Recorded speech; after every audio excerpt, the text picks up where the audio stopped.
Dun, dun, dun, dun, dun. Hello, hey! Hello, everyone, and welcome to This Week in Hospitality Marketing live show number 194, where we have some smarts and looks and happiness and leader of the company. Yeah, right there. Wow, is he excited to be on the show today, Ed? Harper is quite excited.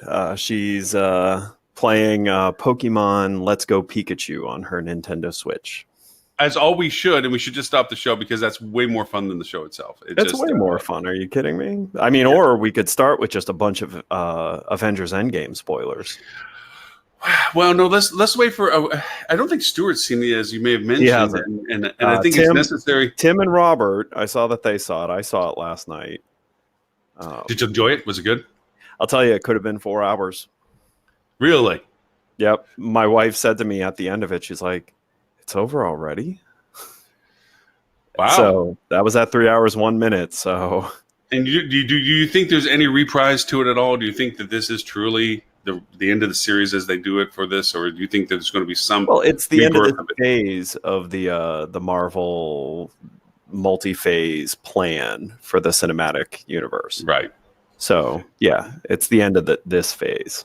You don't think, because when we saw the first trilogy of Star Wars, we thought, that was it, and then all of a sudden it was brought back to life, and not necessarily in a better way. Oh no, Disney's going to milk this forever. There'll probably be 20 more Avenger movies. It will just be different Avengers. Yeah. I mean, the theme park is going to grow. That all that's going to happen to it. Right. All right. We are live on this one. Since no one else has shown up, I guess we can just pick which topics we want to talk about. Yes, I mean, we can talk about the cosmic reality of the universe and its ultimate meanings, and give 2 examples if we'd like. I mean, we can go into which way we want. I did not I did enjoy Robert's little repartee at the beginning of defining us. That was very funny. He has a very dry sense. He's very funny. He's very funny in his way. Which makes me wonder, of all the people that he sends this to, how many of them look at it and go, "What is this guy sending us?" and who is this guy? They might ask that question more than and not. I'm sure Sean Paley would appreciate him to stop beating on Bonvoy in these messages. Yeah, Sean has not just. He used to be a slight radical to the Marriott cause. He was a welcoming ear. I think since then has been part of the collective. He has Resistance is Futile, and he has turned into an ardent advocate of Marriott and all things Marriott, and does not deviate from that conversation, no matter when you catch him, drunk or not, sober or not, social or not. He keeps the touted line, man. He's bleeding Marriott through and through when it comes to stuff. So. Anyway. Speaking of purple-headed monsters that can wipe out the universe with a snap of their fingers, ladies and gentlemen, it's Tim Peter. Gentlemen, hello. Mr. Tim, how are you, sir? We were my camera's in the wrong spot, but now I'm good. We did know. I did notice, and I can see it even now, even though the resolution is a little on the fuzz side. You have a halo light. I do have a halo light, but I don't have a good place to put it. And you haven't looked at yourself with glasses on with your halo. Well, light. no, I can, because I can see it now. I when I moved the camera, the halo light got in a worse spot. So yeah, I'm gonna have to do. So, do you guys want to start with the very flawed article talking about if brands are relevant again? Oh, anyone notice the major flaw with that article? I don't know why he picked that as lead article, because when I started reading, I'm like, really? Okay. You don't even have to read it to immediately see the flaw in the point of view of this article. Which is? Everyone that they asked has absolutely zero to gain by brands being relevant. Right. So, how about some people who maybe, I don't know, would have us like a real thing to weigh in on maybe hotel owners, REITs, executives from REITs. No, instead it's, all the people who, quite honestly, like, their not anti-brand, but their business and, really what their main focus of their day is to give hotels tools to not need brands. With two exceptions. Two exceptions. Yep. One was, they had Leonard DeYoung from Citizen M. Citizen M is the anti-brand though. But still a brand. Yeah. Still a brand. So I certainly would, say that that's worth noting. And the one who doesn't make money on this from the brand, from selling against the brands necessarily, but boy, he has an axe to grind like nobody I know, is Peter O'Connor. Oh yeah. And I love when Peter O'Connor is grinding the axe. He's very funny. Yeah, for sure. But generally speaking, there should be somebody who's, in a management company, somebody who's a REIT. Completely agreed. Yeah, someone who, is on the actual side of, either getting the benefit of being part of a brand or, being out in the cold, as the brands would like you to think, marketing a property without a flag. Like maybe someone from Remington or Ashford, right. Who has Interstate or Interstate, who has a ton of. Right. I think they have every brand plus Independence. Yeah, I think that's right. Yeah, so that was my challenge, and I was kind of, Robert's obviously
Curio is actually really flexible as to what they Yeah. allow. I didn't pick them at random, actually. Yeah, I mean, so I would say yes to a Curio. Absolutely, I would pick them over a preferred or a leading all day. Mr. Robert Cole. I'm not willing to get that far out on that ledge specifically, only because, and first of all, I actually agree with your basic point. But the place where I might hedge a bit is, when you do an analysis, and you said this before, there is market dependencies in there. There's other factors that would go into it, right? Mm-hmm. That I think there are soft brands that make a lot of sense for some people. I think there are soft brands that make very little sense for very few people. Yes, there are. Right. But there are certainly cases where preferred is. We have a person in the background. That is Harper. Say hi, Harper. Hi, Harper. Hi, Harper. What do you think, Harper? They're all saying hi. They're asking you, would you prefer a soft brand or leading hotels? Oh, she picks leading hotels. Brand look. How about Curio or leading hotels? She doesn't know. She doesn't want to answer. That's okay. She doesn't want to disagree with her dad and be punished. Yeah, no, it's quite the opposite of that. She would ask me what I think to pick the opposite. Yeah. Can't imagine where she gets that. No. I'm such a compliant personality. I really like to fall in line with the masses. And Ed, just wait till she's a teenager. I know. Yeah, exactly. You can keep playing, honey. They just noticed your feet. They can see you. So, all right, say bye. Bye, Harper. And Ed, the Yes. worst part is when I don't know, Tim and I can discuss the age because it keeps getting younger. I'm going to guess around 11 or 12, you lose 80 IQ points. I'm sure. Just mystically, like Thanos snapping his fingers. Same thing. Boom. All of a sudden. It's middle school is what it is. Middle school. Yeah. Everybody talks about like high school kids and everything. It's not high school kids. Middle school. It's middle kids school. Yeah. All of a sudden, it's like, wait, you used to like to be around me and pay attention, and now I'm embarrassing and I say stupid things that used to be intelligent. Yeah. Anyway. So no, sorry I'm late. I thought I'd wait for 15 minutes for you guys to discuss Endgame and all the spoilers. And then, I thought you saw it last night. You were posting No, I did. about I it. did. Oh, okay. So how packed was your theater, by the way? Packed. Packed. Absolutely full. All but one screen in the entire building was showing Endgame, and the one screen that wasn't showing Endgame was showing Captain Marvel. Right. That was packed because a lot of people, I think, are trying to catch up. Right. Before seeing Endgame. I showed up an hour before the showing, just not because I was trying to get there super early. I didn't even think about it that much, honestly, but just because I happened to be in the neighborhood, so I swung over earlier. And there were, for an 8:30 p.m. show, there were about 200 people lined up an hour ahead of time. That's the show. Oh, so all your theaters don't have reserved seating? In the cinema that I went to last night, they're kind of divided. There are reserved seating in some, and there are not in others. I refuse to go to a movie that doesn't have reserved seating because the time element, like, there's nothing better than being able to show up at previews. Oh yeah, for sure. And know that you're not going to be, the front row. Yeah, I live in the boondocks. Oh, yeah. We don't have a lot of theater options. That's right. They go to the Magic Lantern and they know the projectionist, and it's great. So Tim actually saw Endgame as performed by the Parsippany Orchestra. Right, exactly. And theater troupe and high school theater troupe. And the guy on a piano next door playing the theme along. Well, no, we have the worst of both worlds because I live in the boondocks, right? So that's one problem. And then the second problem, of course, is I live in a state that has a lot of older infrastructure. So a lot of the theaters, they've reclaimed, something that once was a much larger theater and chopped it down into 15 tiny theaters, right? Yeah, that kind of thing. Yeah. So it all tends to be older anyway. So the upgrades to things like reserved seating and cooler seats has been slow. Now in Technicolor and Cytherea. Ding, ding, ding. Hey, In- not to regress, Well- but to add a comment to something. I'm sorry, I was trying to get the technology working for us today Yeah. on the rebrands. So the one question or statement I'd like to make that turns into a question is: it's not so much a brand as it is resources to understand the resources available. I don't know. I think we're in harmony when I say that a lot of times when we approach clients or work with people or ownerships is that they are either unaware of the resources that are available with their relationships with a brand, soft brand, full brand, whatever it may be, or they don't have resources dedicated to utilizing those resources available, and or on reverse, independent hotels who have chosen that path in comparison to brands either don't apply enough resources to utilize the diversity that they are available to and platforms and services and so forth, or they're not knowledgeable enough to know what they don't know to optimize their unique capabilities of choosing whatever is usable by them. I know that's a lot of statements, but does that sound kind of like maybe something? So long story short, what you're saying is the large problem that exists on both sides of the equation is not taking advantage of what's available to you to maximize your business. Either applying enough resources or knowing what resources are available. Yes, Well, on both sides of the conversation. On the second half of that statement, I mean, the thing I would say, and I'm going to get in so much trouble with people who I live with after this, but having worked with a large, excuse me, having worked with a very large brand ownership group, a very large franchising group for a long time, and having worked with a smaller soft brand for quite a long time, I mean, I hate to say this out loud, but I don't think it should come as a shock to anybody. The squeaky wheel gets the grease, right? The reality is, of course, there's not enough resources. I mean, that's simply a reality. And scalability becomes a problem. How do you scale service to the level that is necessary for some, situations? And usually the folks who make the biggest fuss, whether they do it, there's a way you can do it and be really polite about it, and there's a way you can do it and be a jerk about it.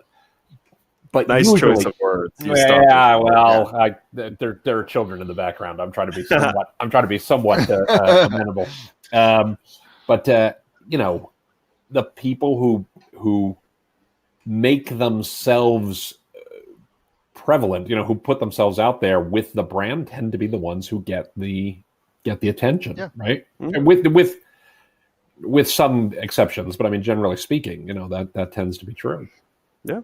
So I think what I would say, Lauren, and sorry, just last point on this, but the thing I would say, Lauren, directly in response to what you said, is you have these resources, and we see this all the time when we do consulting gigs. You probably see it, Robert probably sees it, Ed, I'm sure you see it when you talk to folks, where they have things available to them from the vendors that they work with, from the partners that they work with, from the brands that they work with, that they don't take advantage of because they don't have the time or the resources themselves to put enough into it to pursue those, or even ask the question of, hey, I got empty rooms. How can you help me?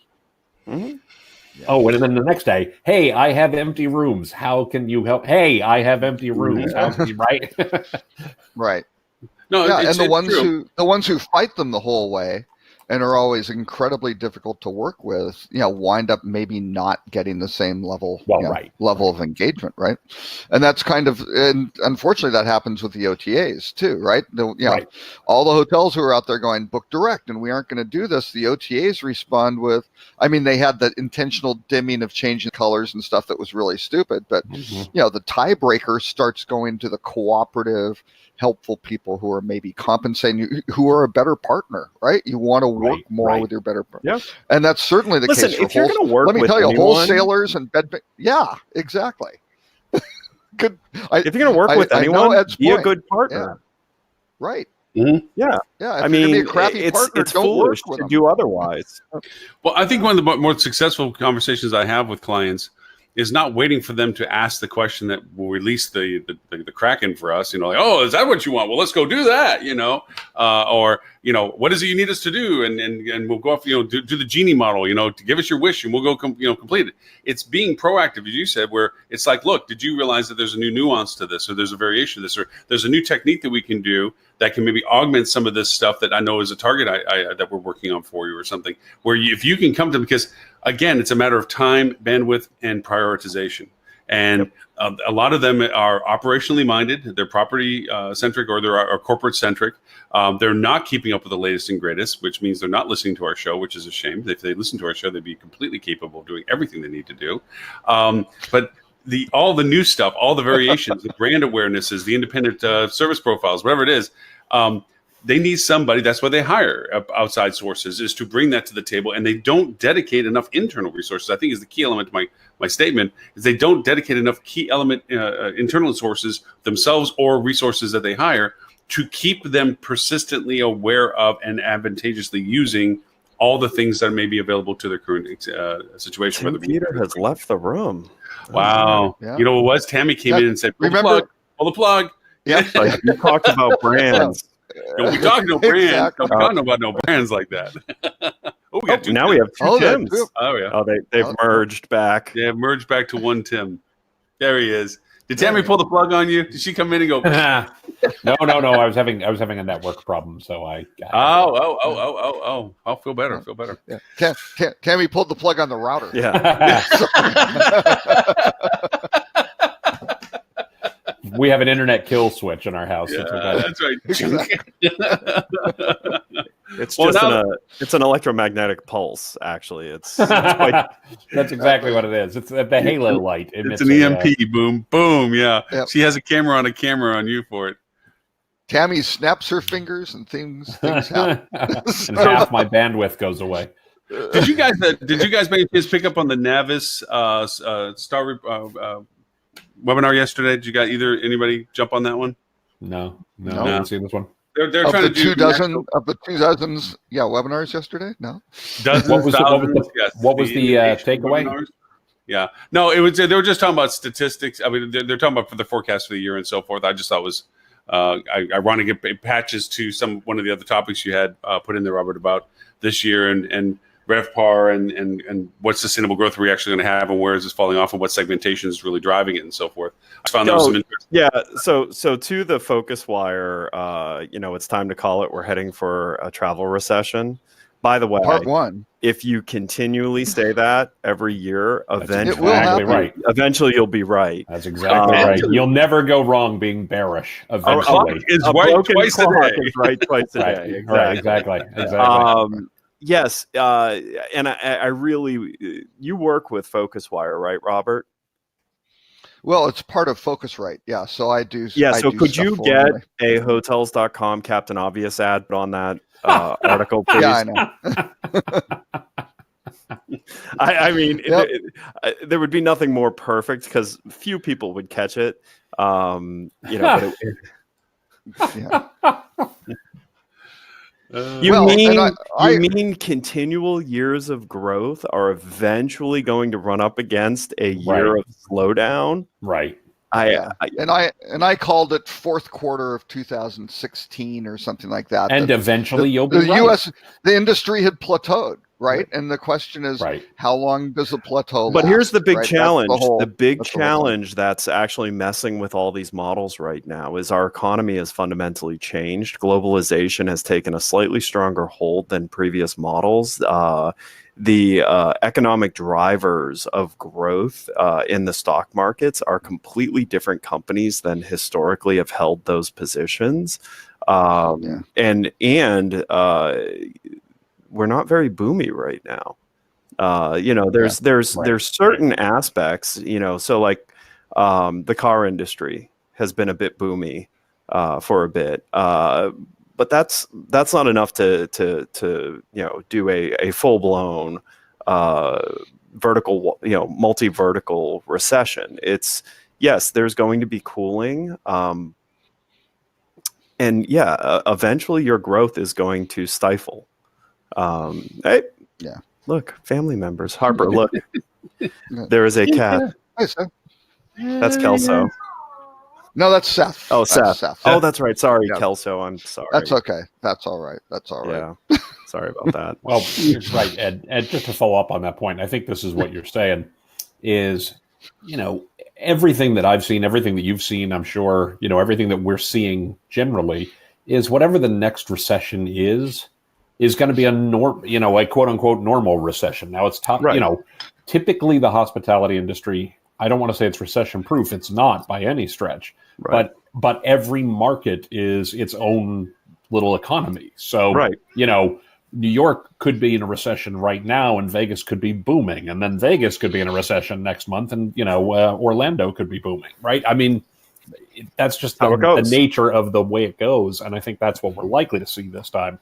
So I guarantee there are markets right now who are in recession. And there are markets right now who aren't going to see it for another, 10, 12, 18, 24 months, right? Because that's the kind of recession that I suspect we're going to see. Although I am going to predict that Florida is going to see some really difficult headwinds in their travel industry growth if they continue down the path that this week has started, which is Visit Florida is likely to no longer exist after October 1st.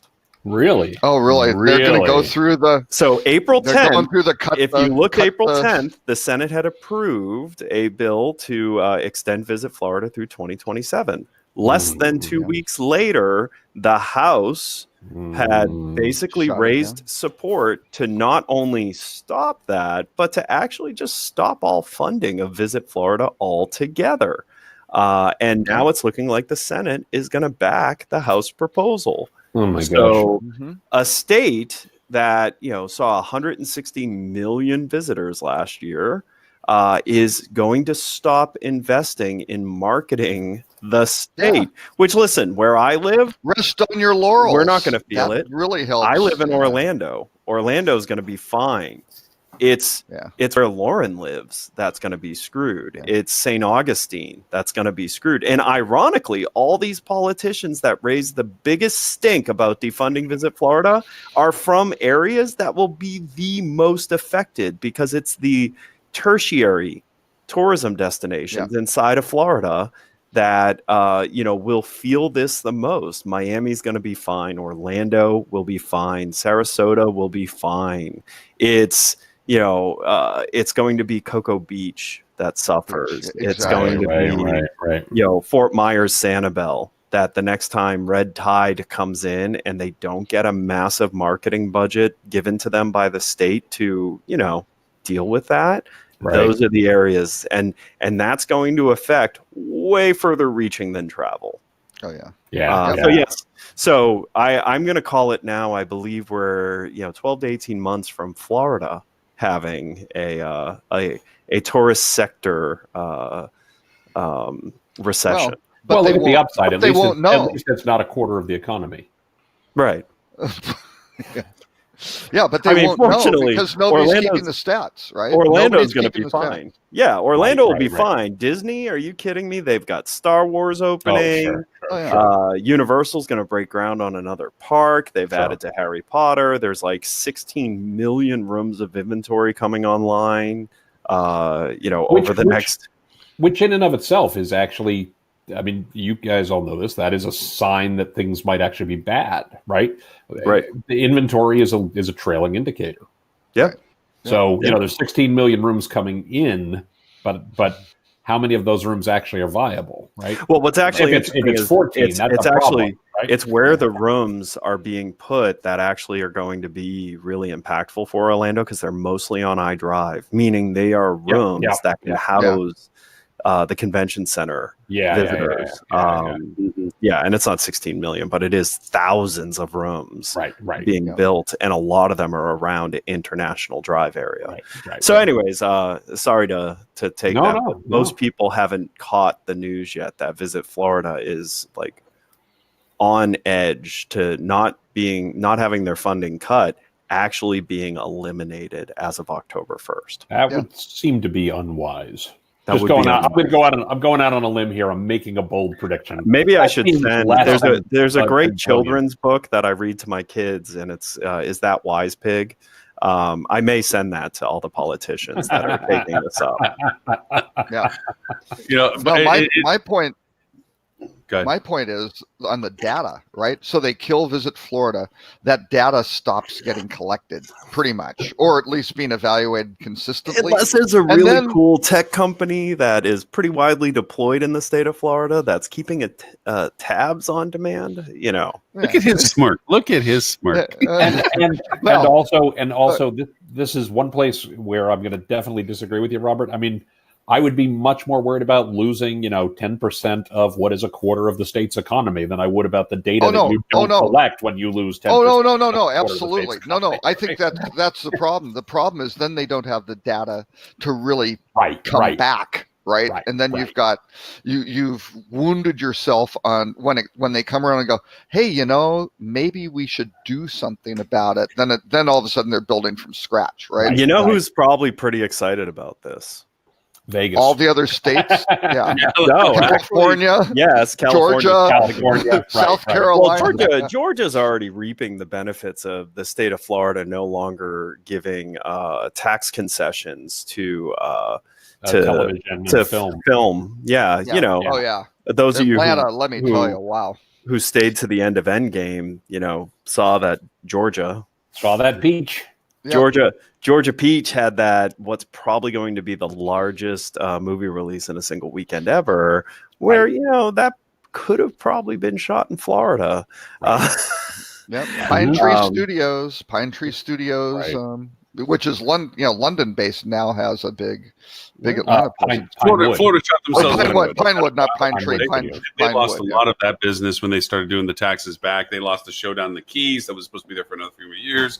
They had a couple of Miami things that they lost. They again, it went back to just how silly do you think you can be that you think you can control that. But to Ed's point on a couple of things, I think Holly pointed out in the chat. Look at what happened to Colorado. What they did, and for Florida, legalize marijuana, which is the man's pleasure. This is a boon for people that help hotels now that are relying upon business to be driven to them from larger resources like a Visit Florida, to all of a sudden realizing that they have to drive their own business because nobody else is really pushing the interest to them. Yeah, just saying. Yeah. So you undermine that. So Lauren's lobbying to Visit Florida lobbying campaign worked well for you, did it? Those coffee cups and calendars have been really good for me. That's great. Yeah. Say no to the visit. Yeah, no.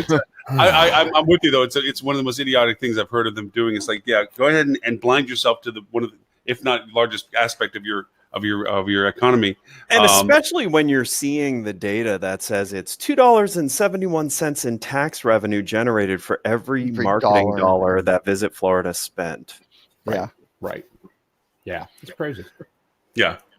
Yep. So it's a matter of knee-jerk reaction that somebody wants to go over and make a point to somebody else. Somebody peed in somebody else's Cheerios and wants to go over and it's the same crap that happened here in Orlando to UCF. This politician in Melbourne crucified the executives at University of Central Florida for moving budget around to deal with decrepit buildings, got all of them to basically get destroyed and out of the university, and then passed a bill to make what they did legal. Right. That's Florida politics. But by the way, this by the way, and I don't mean this to be, I want to get us back on track with the other items on here for one specific reason. This is actually the reason I don't like talking politics, because every story is some politician did something stupid. Yeah. And the reality is, because of course they did, that's their job. It's like, true. Also, water is wet. Yeah. So in other headlines.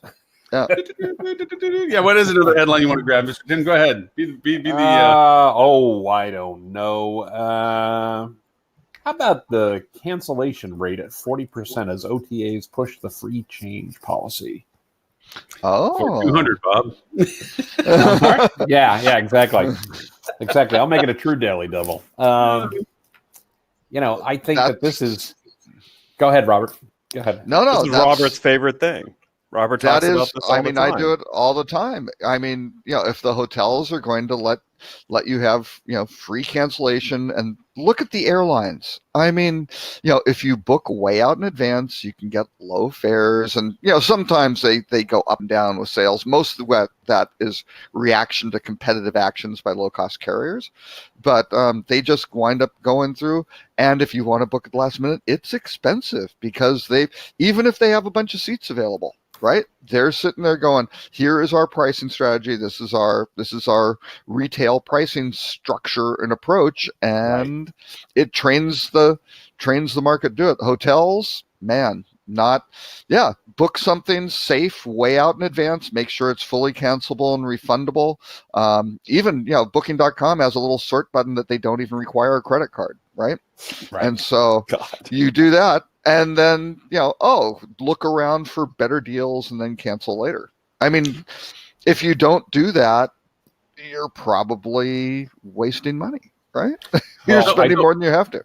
Well, the thing that always drives me nuts about these stories specifically is we do it to ourselves again and again and again, right? There's a story I heard a long time ago.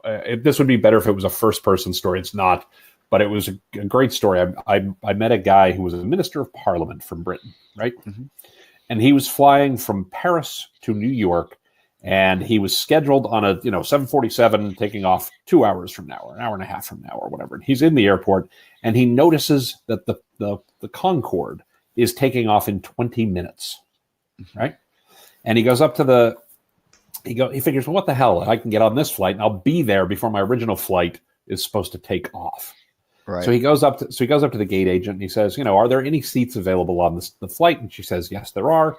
And he says, how much is that ticket? And the gate agent says, it will be $10,000. Yeah.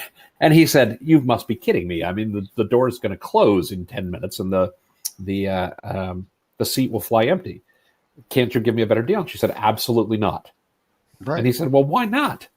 And she said, well, for two reasons. She said, the first reason is because it wouldn't be fair to all the other people on the plane who actually paid that rate. And the second reason is because in 9 minutes, you're going to be back here at my desk with your credit card. That's right. And it's value. You're providing value. Right. So, exactly. And we just don't do that enough in the hospitality industry. So let me be hypothetical and get your feedback on this. I'm dealing with a client that got very frustrated by the cancellation percentage from the OTAs. And since they have shifted how they're handling revenue management, and the GM is taking a hand at the tiller, so to speak, they have decided that all inventory being offered to OTAs is a non-cancelable purchase. Mm-hmm. Okay. Non-cancelable. Are they offering a discount to do that? So. Oh yeah, they're giving best rate. They're well below 20% plus to buy now, but they're 20% below best rate, or they're offering. Yeah. Well, wait, is that the net? Wait, is that the net rate to the? Yeah, to the OTA, and then there's rate parity that they've got to sell it at bar, or. Mm-hmm. No. What they're doing is they're offering, and we're doing this that they will offer. We're offering through the direct channel that they wanted to offer 20% below what they're offering to OTAs, and the OTAs, they're mandating that is a pre-purchase non-refundable rate that they're offering to the OTA. Well, okay, wait. On their direct channel, they're offering a 20% discount. Mm-hmm. That doesn't call for pre-purchase. That you can do a 20% below what they're doing to OTA. Yeah, this sounds really stupid. Yeah, I would be happy to talk to them. And you're talking to several industry professionals, and we can't figure out what the hell the offer is. The customer never will. So to help us really conceptualize like how all these things happen, I shared a YouTube link that I highly recommend everyone watch. It's a television series called Brain Games, and this specific clip deals with what they call herd mentality, which is something that OTAs take advantage of quite a bit. This specific example is a experiment that they did where a person is in a waiting room. The rest of the people in the waiting room are actors. And every time a tone sounds, everyone in the room stood up. So it takes a scary little amount of time for the person who's not an actor to start conforming to what the herd's doing. Then they slowly worked out all the actors and just allowed the normal people to fill in. And it kept going. Well, that's the same with the monkey syndrome. Yeah, but that's monkeys. This was people. Sure. Right, no. And this is what OTAs, this is how OTAs are getting into these positions. Is first of all, they play a very long game. They are very much willing to play the long game. Booking.com played the long game on this, where they knew all it would take in each market is a 1 or 2 hoteliers to go, wait, I can get more business today from Booking.com if I allow a cancelable rate. Okay, yeah, I'm going to do that because for the next year, I'm going to benefit greatly from this. And they knew that that's all they needed to get in every market to eventually completely eliminate the old way of OTA reservations and get into this position that then permanently just damages the consumer behavior of travel. You end up with people like Robert that completely abuse hotel rate strategies to save $1. And it's not just people like Robert who understand travel and understand these flaws in the system. These are all the consumers have caught on to. This is what you do because Booking.com has educated the consumer to get your safety reservation and then continue one step farther. They've educated the supplier to do this. Well, that's true too. But don't forget, you also, I mean, first of all, and I agree with everything you said. I think there are additional pieces to that too. Don't forget, the consumer is tending to be younger now. We're seeing a new generation of travelers come into the marketplace. That generation of travelers, A, has less money, and B, is much more sophisticated in how they use online tools. So, I mean, all of these things play a factor there. And Lauren, you're exactly right in terms of, they've also educated the suppliers to play along, but it's the same thing. How I know I've told this story on the show before. I apologize, but this one always cracks me up. I went into a client once and we were talking about email marketing. We were just going through all the different channels. And I said, so how's email performing for you? And they said, we don't like email. And I said, why not? And they said, it has our lowest ADR of any channel. And I was like, really? So we started looking at all their emails. What emails are you sending? Discount. It's all discount based. And it was all discount based. Right, exactly. It was, 20% off, 30% off, 20% off. I'm like, I think I've spotted why it's such a low ADR for you. Yeah. Right? We fall back on discounting again and again and again and again and again and again. Because it's the easy button to push. You do not have to at all. But it's not an easy button. Here's the thing. Discounting is the dumbest thing you can do. It absolutely it's lazy. Forget lazy. It's dumb. Lazy. It's stupid. It is dumb. It is dumb. It is dumb, and it will kill your business in the long run. Because here's what actually happens, and this has been proved again and again and again. There's studies in academia as well as real world experience with this of you lower your rate because you think somehow this is going to help you drive occupancy or steal share from your competitors, right? You immediately, your competitors all respond by doing the same thing, right? So maybe 10 years ago, you got a little short-term blip, but today that doesn't occur. All you do is lower the ceiling for everybody, right? Then, in a couple of months, when you realize that this isn't paying off, you either have to cut service or you have to cut marketing to deal with the fact that you're not making as much revenue. Which, guess what, just leads to further soft results, which go, oh gosh, now we have to discount. And you're setting this whole new spiral. It's a death spiral. It's. I don't care if it's lazy or not. It's stupid. Well, it is lazy actually initiating a death spiral. You do that in lieu of explaining value. Right. Because explaining value is hard because you actually have to start with who am I talking to? What's valuable to this audience? Maybe understanding your value. Yeah. My gosh. Yeah. Why are we a good place to go? And all of these questions don't go to the easy, just do this. It's all, hard thinking because it's strategy.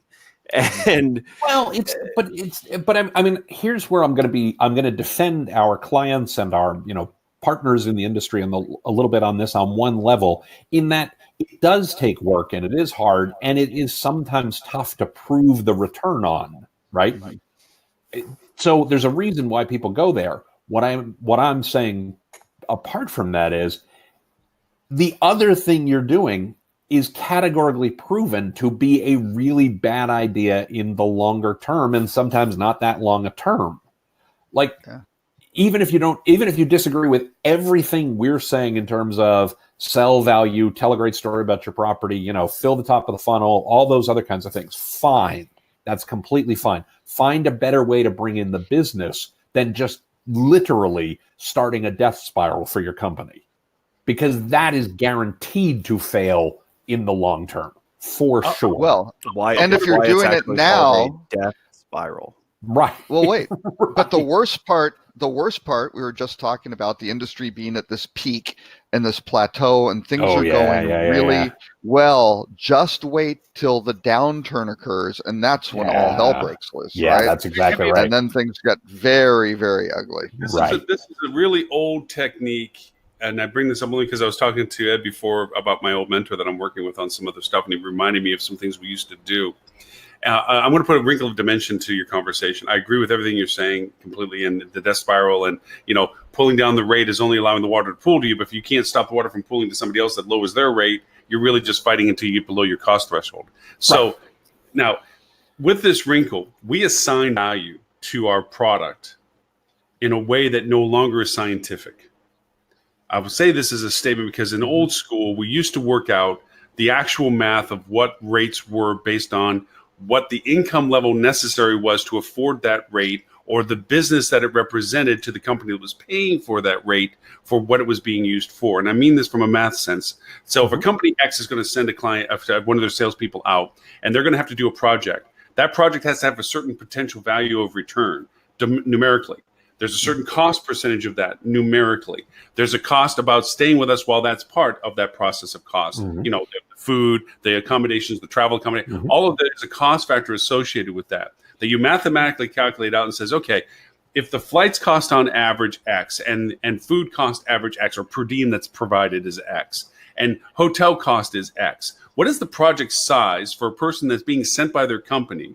That value proposition is what rate you can actually charge them before they don't include you as a decision process. Right. There used to be, we used to do this on paper, and saying from a corporate segmentation point of view, if we're taking for the corp traveler, we can't go above this level of cost per room for this level of monies that they might be paying for. It doesn't apply to everybody. We weren't that smart back then to know there was a million different variations to this. We had to categorize it by just segmentation, saying, okay, our corp traveler probably can't pay more than $100 because that means that whatever they're sending this guy for is going to go down to the Motel 8 because they got to keep their costs down. But you do this and just at least put some general fences around it to assign a rate value to your hotel.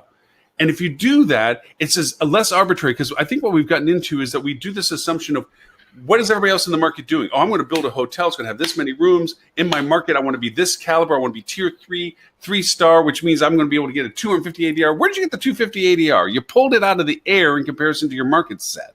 Okay. And then when you start getting, I know I'm being very trite about it, but just the idea of it is, it's not as math to it. And so they go into this, and the ownership has this potentially artificial expectation of what their ADR is. They then inflate their revenue demands because bank demands require it and so forth. So they automatically start amping up. Gotta pay the mortgage up.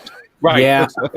You're putting BS on top of BS. By the time you get done with the $300 ADR, because you need it to go over and hit the rev numbers based on the occupancy numbers that you think you're going to get artificially out of a mind's eye, you then walk into the market space, and when you start running lower than that, what's the first thing you do? I have two levers: control my inventory or control my rate.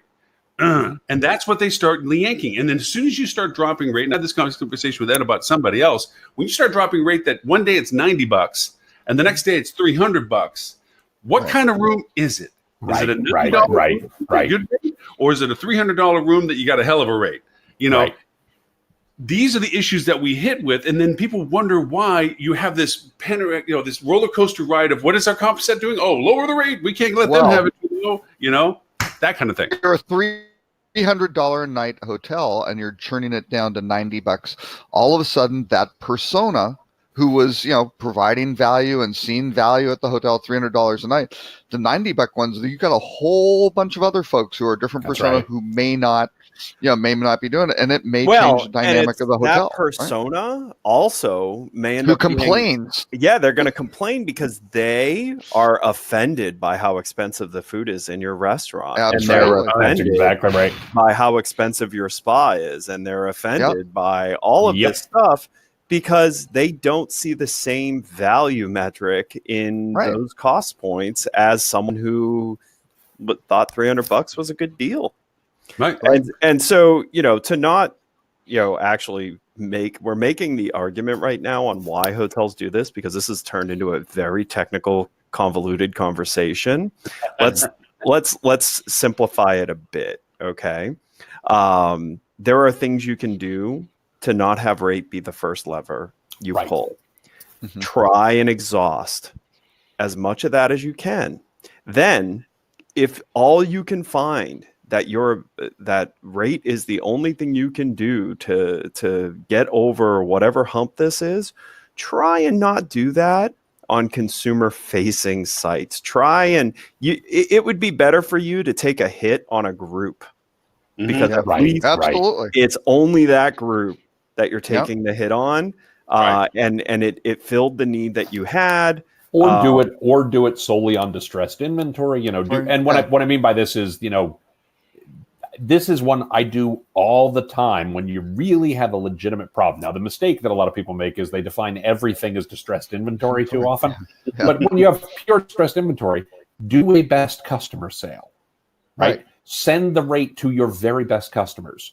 And if you're not 100% sure of who your very best customers is, okay, send it to the folks who've stayed with you more than once in the last year. Okay, right. Yeah. So you might be sending it to a much larger audience, have them send to their friends. Make it that you can do this. Absolutely. But at least what you've done is you've said, I'm telling you why I value you, and you're getting a deal. And I still wouldn't do it with a rate. I would still try to do it with value adds and things along those lines instead of a rate. resort credit, whatever. But in lieu of that, try and at least go to someone who you have a relationship with, and maybe even try to identify inside of that base, like who spends a lot of money on property when they're here. Right. Absolutely. Mm-hmm. Yep. Yeah. Well, and that's actually one of the interesting things. I know. Bed banks and wholesalers got a really bad reputation. Right? It's a dirt cheap rate. In many cases, those are the guys who are generating quality customers who want to do a lot of things. Let me tell you, for Vegas, the people who come through the OTAs, they'll get a cheap room. They don't go to shows. This is gross generalization, but they don't go to shows as much. They don't dine in the restaurants. They don't do all that stuff, where all of a sudden you start getting these Southwest Airlines vacation customers and stuff like that. Unbelievable spend. They're at the tables losing their shirts, all the things the casinos really love. And I mean, when you start working through that, and it's of where do you want do you want them feeling like they stretched for the basics, so when they get there, top of mind is savings, right? Or do you want to try to find that happy medium where they feel like they did well on the basic stay, so they can live a little, and they can leave a little extra behind, right? And it's funny, it's the only market I don't mind taking comps from customers on. Mm-hmm. Like, I hate calling customers and asking them to comp me for a room. I always ask for either a net rate, like give me the net rate you're giving Expedia if you can, because otherwise I'm going to go book it on Expedia, and you're going to end up with the same rate anyways. But in Vegas, I'll take a comp because I know I will go spend money, and I do it. I make sure if someone comps me, I will gamble in their casino. I will eat dinner at the restaurants in their facility. And I don't want to lose one key element point that I think you all made at the same time was, if you're going to mess with rate, put it in a bottle.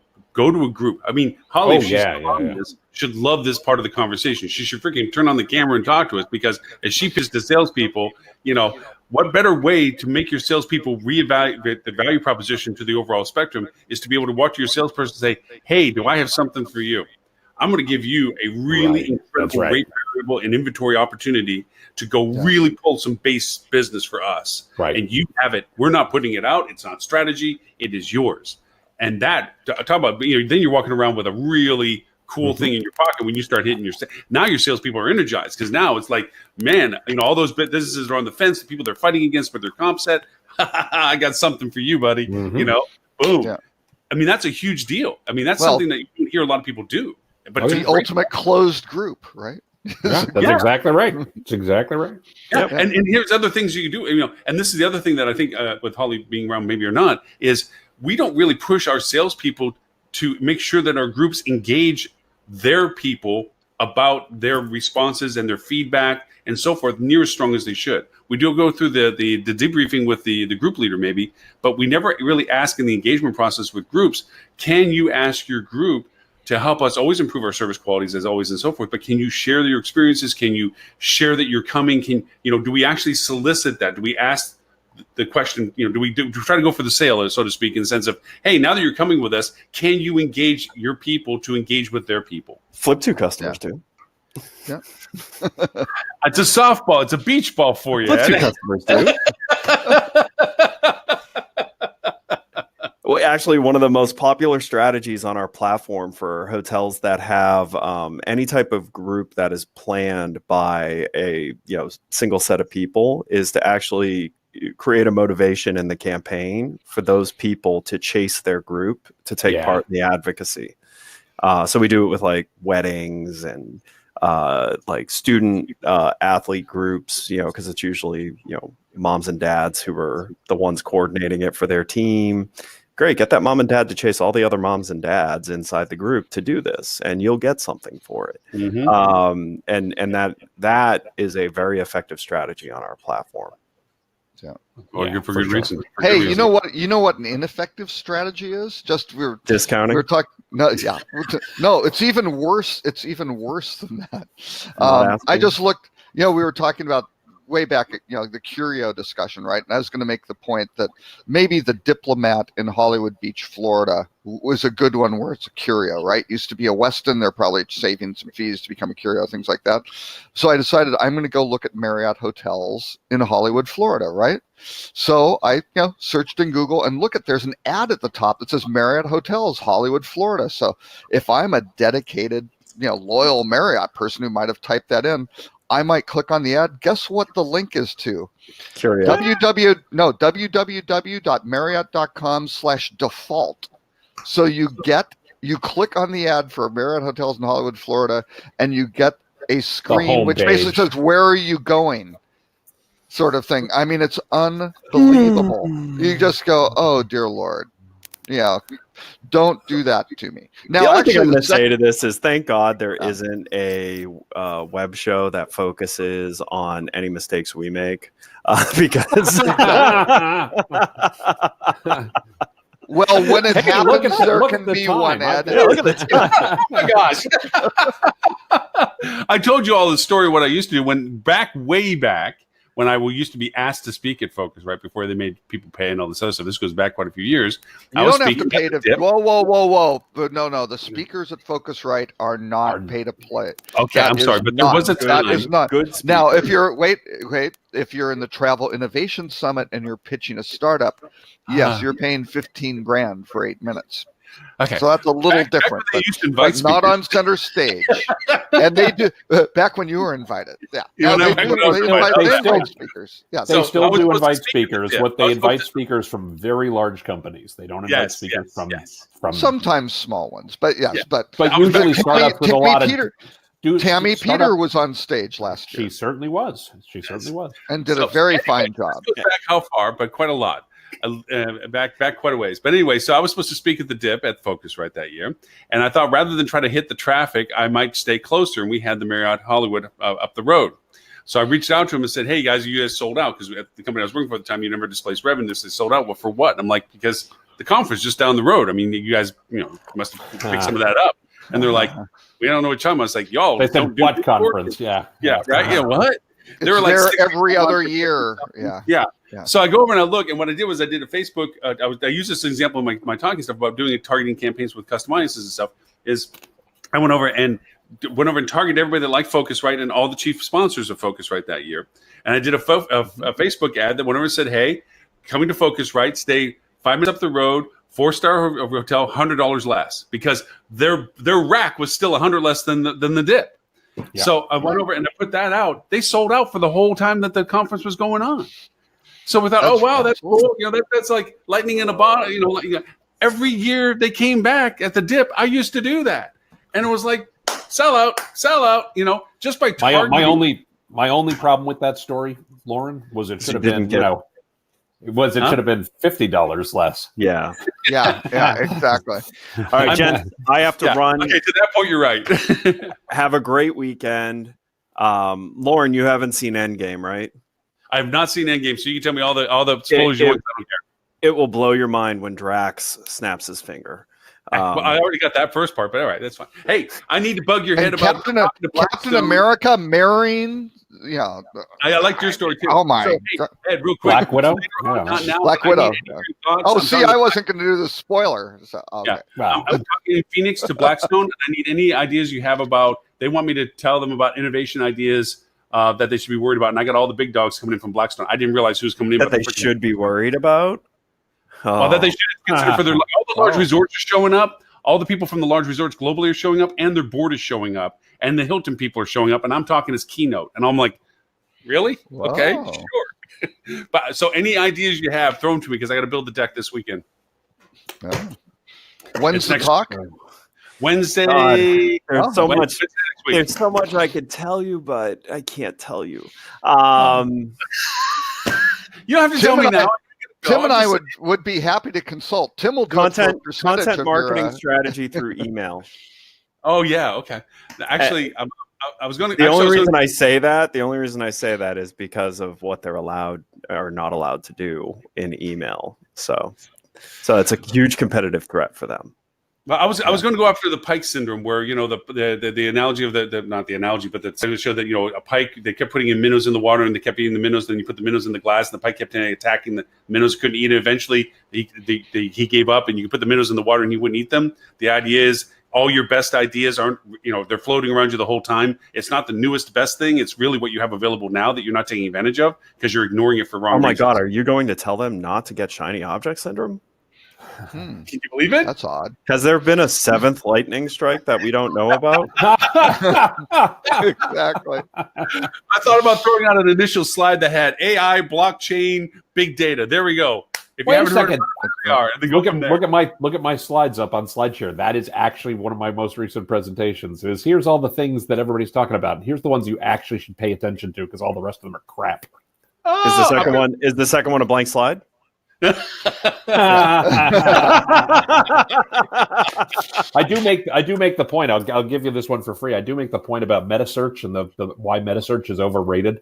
Basically, if you think about it, the average hotel makes somewhere between 3% and 4%, maybe, of their traffic comes from metasearch, and maybe they have a 3 or 4% conversion rate on that, right?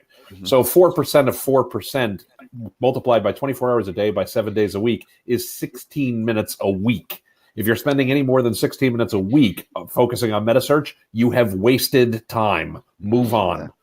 Very nice. All right, gents, have a great weekend. Thank you so much. Flip to flip.to, Mr. Edward St. Nonge. Bye. Bye. Do you consider Google metasearch, though?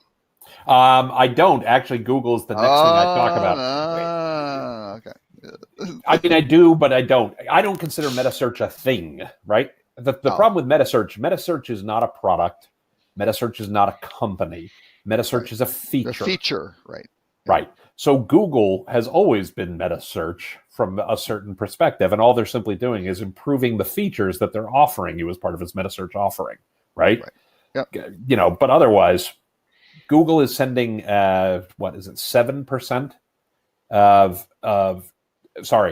Metasearch traffic from Google, about 7% of it goes to, nope, I'm going to get this wrong. Expedia and Booking get 7% of their traffic from Meta on Google. The average hotel gets about 1.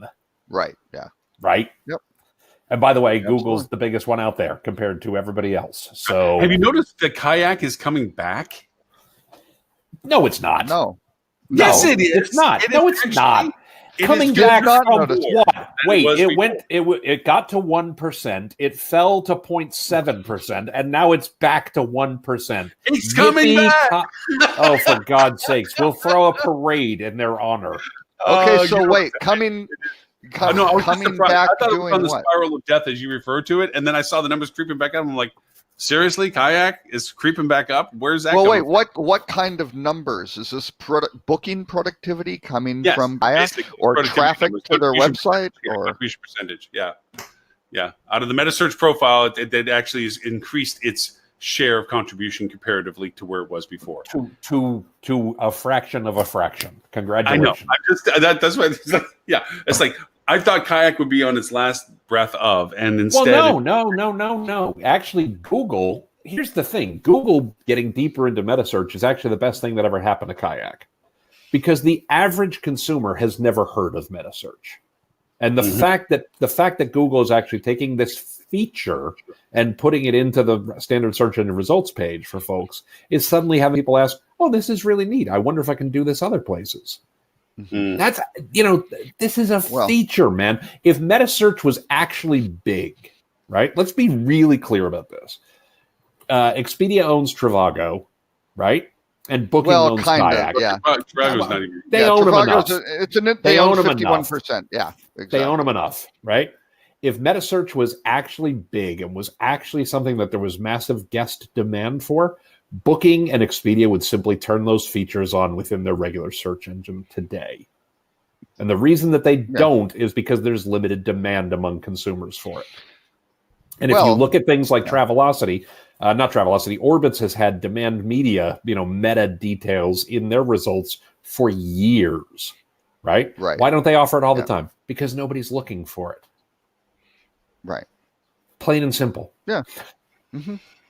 Well, the other thing is Meta provides really good competitive data too, right? And I mean that the data set coming out of it really helps inform these brands what they're doing. If you look at Kayak, and yes, they've been growing their traffic, right? I'm looking at SimilarWeb since October. They're up actually month over month, up like 17%. Now some of that may be seasonal. Yeah, there's got to be seasonality in there. February to March. That's a 3-day difference. Okay, so everybody needs to look at things like that. Right. When you start looking at 7% of their traffic is from referrals, right? Their referral traffic is coming from cheapflights.com. It's coming from booking.com. Media Alpha, who's basically a marketing group, sending business to them. And that's about it. Where's it going? Priceline, Cheapo Air, Expedia, American Airlines, which is interesting, but that's down. They're justfly.com, which is is JustFly the Travel Zoo one? I can't remember who JustFly is. I think so. But that's where all the stuff's, where the stuff's going. Not in huge things going out to these individual hotels and individual, hotel companies in a big way, right? So, right. But I mean, Lauren, think about it this way, right? If Booking.com really thought Kayak was the end all be all, why wouldn't they simply put those features within the regular Booking.com interface? I was surprised by the uptick, not the downtick. Let's put it that way. Right. But well, the other thing I would push back, Robert, on your numbers a second ago. Yeah. The other thing I would push back on your numbers a second ago, Robert. You're saying 17% month over month. You're right about the 3 days. The other thing I'd look at is year on year. What's its growth, and what's the growth in Google search volume? What's the growth in overall use? What's the growth in mobile? Right? It's not going anywhere. And Steve Hafner, their CEO, is now also CEO of OpenTable. right? Right. So he's now splitting his time. That's kind of an indicator of Yeah. And I don't want to, I realize I'm sitting here like beating up on Meta. It's fine. I would never tell anybody ignore, 2% of your business entirely, right? Yeah. Fine, great. But let's be real. It's 2% of your business. If you're lucky. So give it 2% of your time. I'm not it's massively US focused. Right? Oh, for sure. Internationally, Skyscanner is killing them. So Skyscanner has. But again, Skyscanner's the same reality, right? It's small. Oh no, exactly.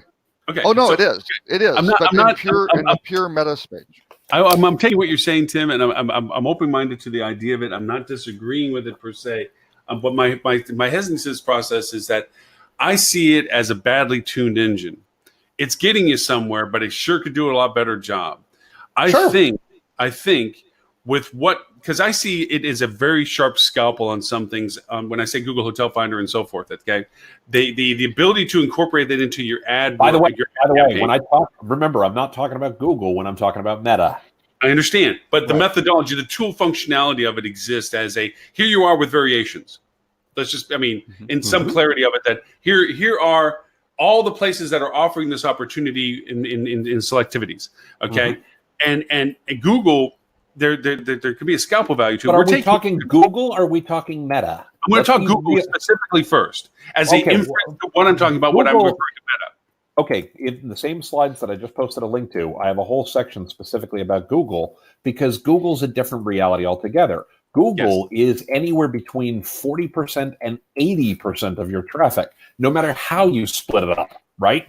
Meta, hotel price ads, paid search, organic search, etc. Right? It is your most important distribution channel. I understand. For sure. I'm referring to the methodology of the use of the HPA, of how it is interpreted and used within the Google ecosystem as indicative of the potentiality of meta search's usability. And that's the part where I disagree. And the reason I disagree, go ahead.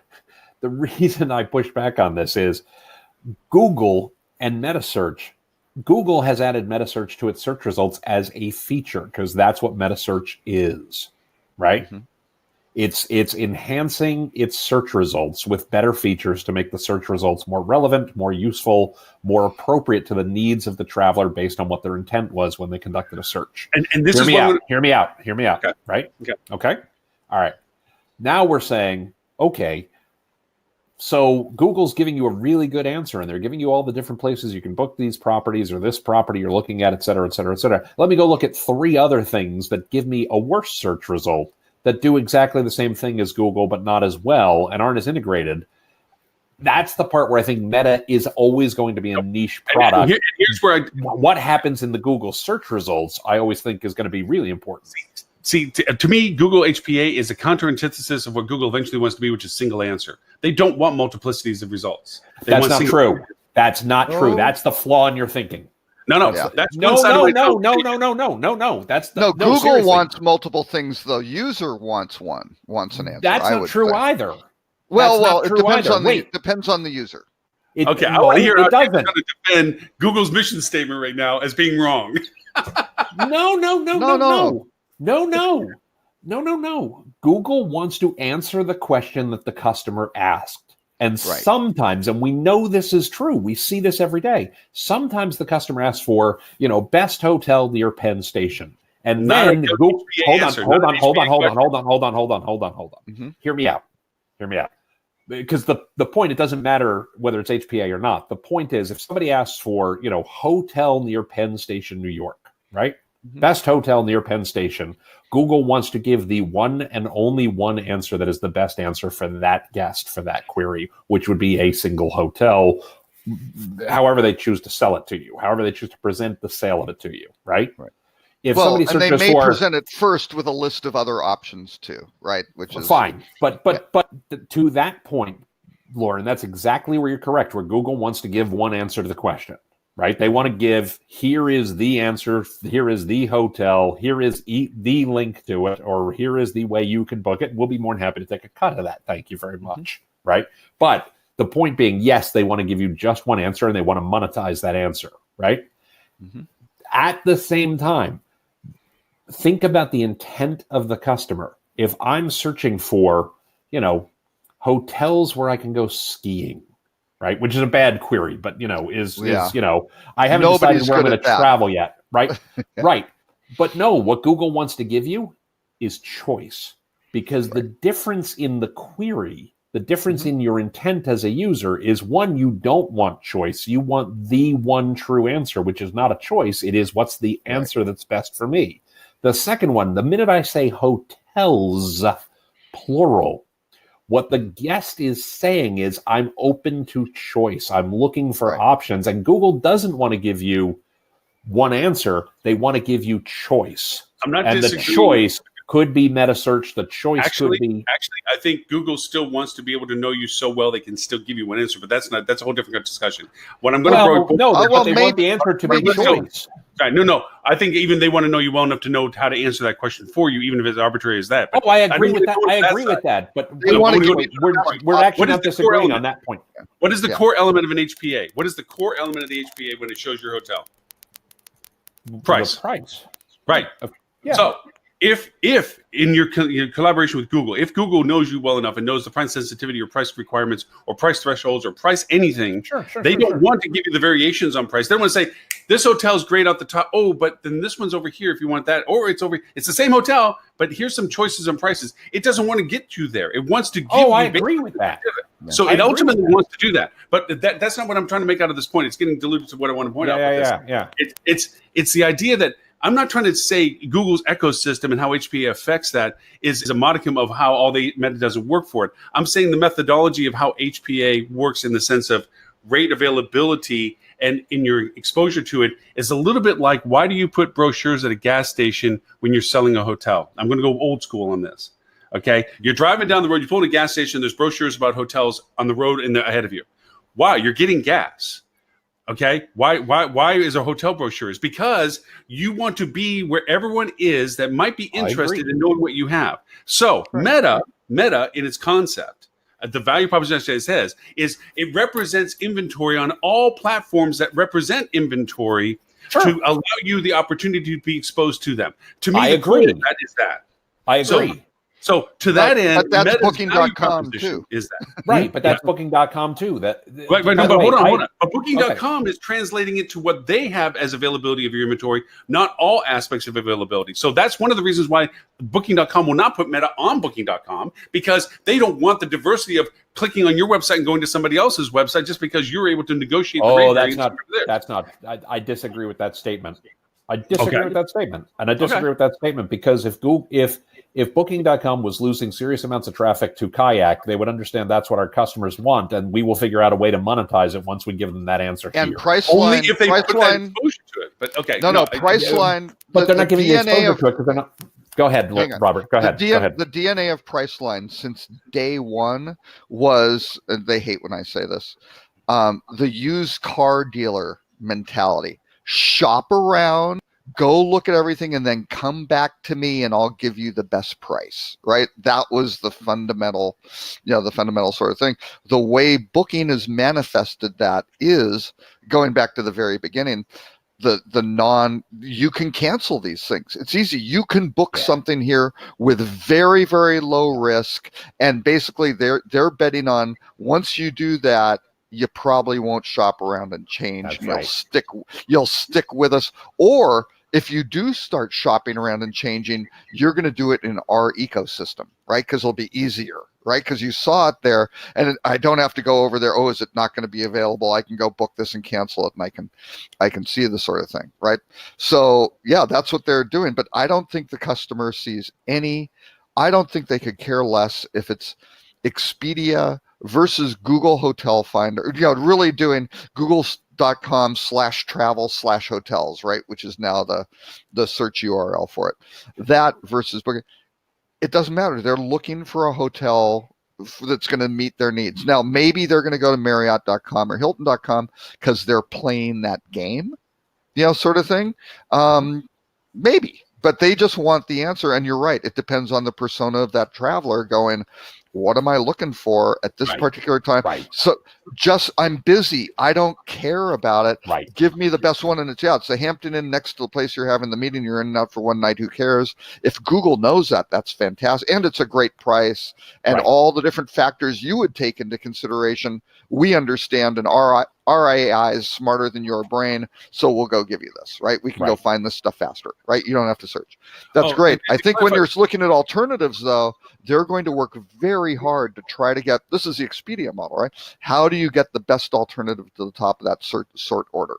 Right. Well, but also, and then here are the alternatives model coming down. Best often is which one do they make the most money on? Oh no, absolutely. And they have, and again, originally at the beginning, Rich and Eric were completely about nobody buys. They are not selling slotting. Right. Well, that changed eventually. Right. Because they could make so much money on it. I want to make 2 quick points because I think we're losing the thread here a little bit.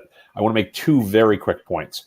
Point A, my point about Meta is that people talk about Meta like it's going to be the savior of the industry. And I disagree. I agree with you. That's wrong. And that is the core point that I make when I make my comments about discounting Meta. It's going to be maybe 2% of your business. Treat it like it's 2% of your business, not like somehow that's going to save your business from all the business you're giving away to the OTAs. Right. It's a piece of a piece. It is not the whole. That's point A. Right.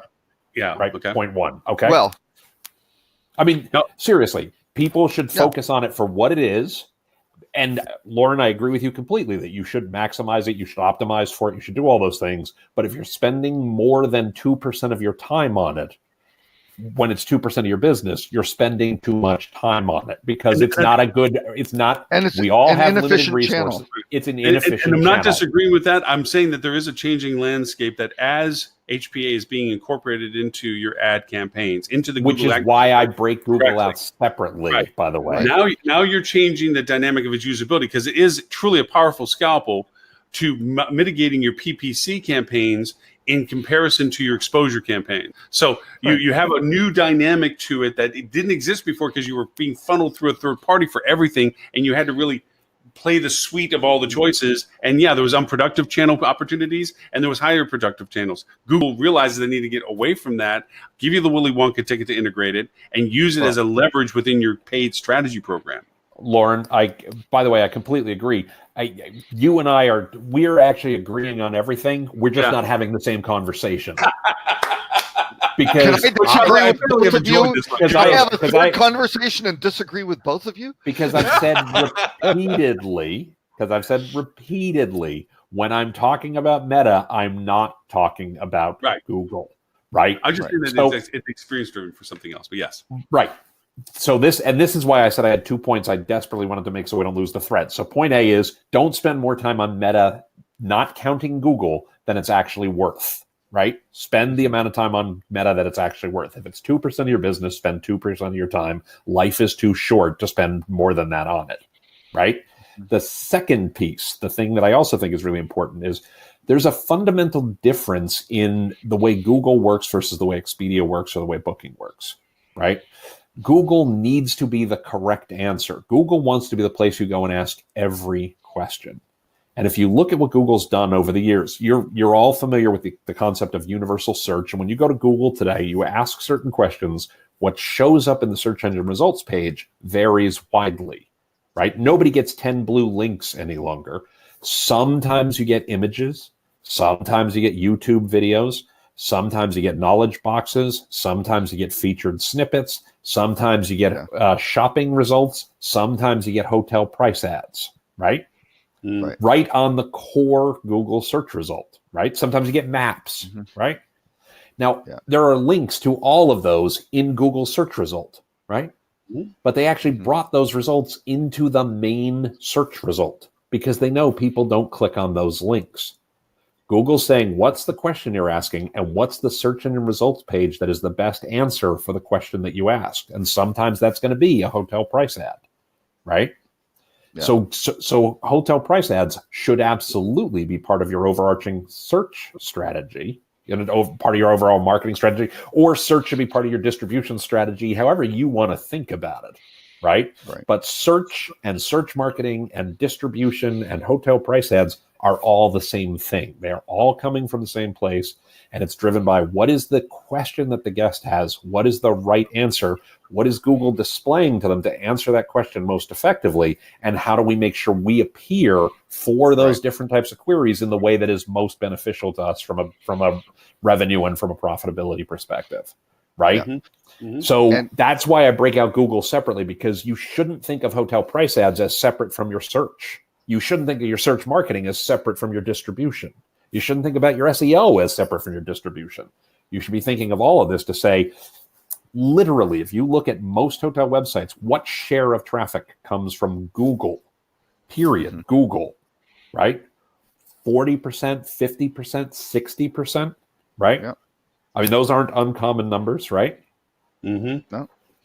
So where should you be spending 40, 50, 60% of your time? Right. Yeah. Right. And hotel price ads are part of that. And the biggest problem I run into when I talk to folks about this is, hotel price ads is run by one part of the organization. Yeah. SEO is run by a different part of the organization. Paid search is run by a different part of the organization.